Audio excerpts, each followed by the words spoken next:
your tenure, how did Maverik evolve under your leadership? You bet. So during my tenure, right, well, we just about doubled that rate of growth the last couple of years. So I'm really excited about that.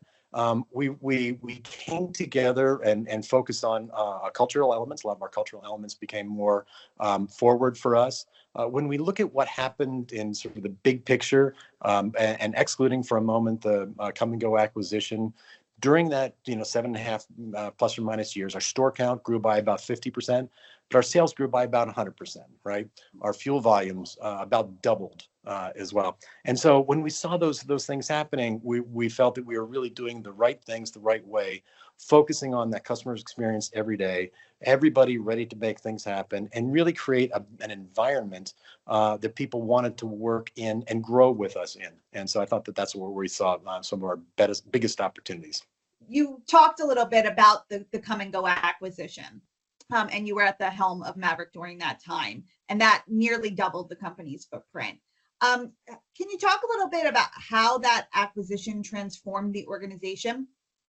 Sure, you bet. So, just in simple numbers, right, it more than doubled us, ultimately with the growth that we had in both of the pipelines. So, more than 820 locations, 15,000 team members, 20 states, and continuing to grow.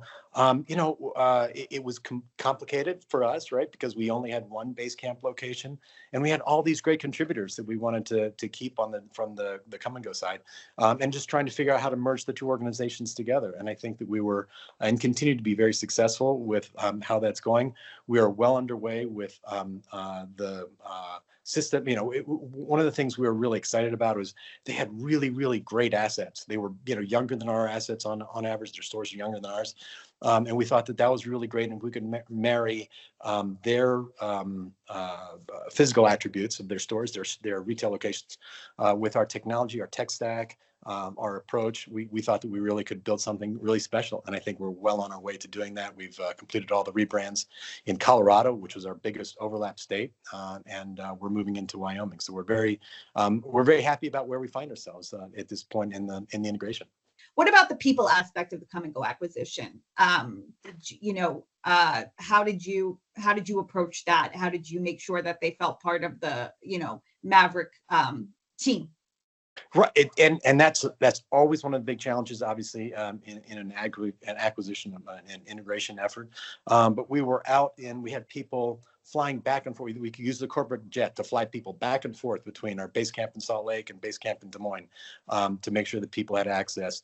We ran all sorts of town hall meetings, what we call them campfire meetings, because town hall doesn't sound adventure enough. Right. And so, but we tried to make sure that people had voice, regular cadence of taking questions, answering questions, giving people direction, guidance. And I think it's really working out very well.